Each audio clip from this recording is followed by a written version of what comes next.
एक गांव में एक छोटा सा बच्चा था। उसके पिता थे लेकिन माँ की मृत्यु हो गई थी। पिता सारा दिन काम करता और अपने बेटे को पाल पोस कर बड़ा करता है। वह सारे सुख अपने बेटे को देता है जो एक माँ दे सकती थी। उस पिता ने कभी कुछ नहीं मांगा, सिर्फ इतना ही मांगा कि मेरे बेटे को कोई परेशानी ना हो।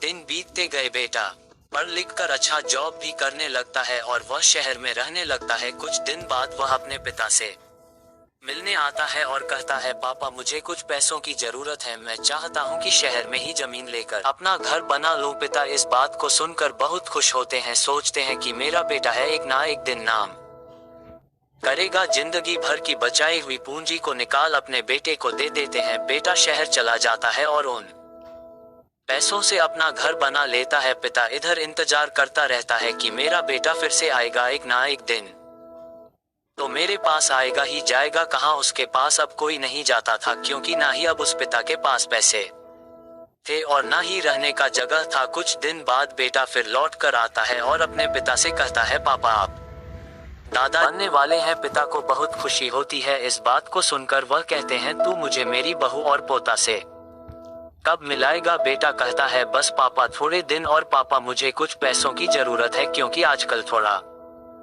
जॉब में खींच बीच हो रहा है, जिसके कारण से मुझे कुछ दिन के लिए सस्पेंड कर दिया गया है। पिता के पास कुछ नहीं रहता है देने के लिए, लेकिन फिर भी कहता है, अच्छा बेटा तू रुक, मैं अभी आया। कुछ पैसों का बंदोबस्त करके पिता महाजन से कुछ पैसे उधार लेकर अपने बेटे को दे देता है और बेटा पैसे लेकर शहर चला जाता है। बरसों गुजर जाते हैं। पिता सोचते हैं कि मैं तो अब दादाजी बन गया हूँ, मेरा बेटा पता नहीं मेरे नाती को लेकर कब आएगा। फिर सोचने लगते हैं, समय नहीं मिलता होगा इसलिए मेरा बेटा अभी तक आया नहीं, वरना आया जरूर होता। तब तक महाजन 2-3 आदमी को लेकर उस पिता के घर पर आता है और कहता है कि आपके वादे के मुताबिक मैं पूरे 3 महीने बाद आया हूँ, अपने पैसे ले जाने। पिता कहते हैं, मेरे पास पैसे नहीं है देने के लिए।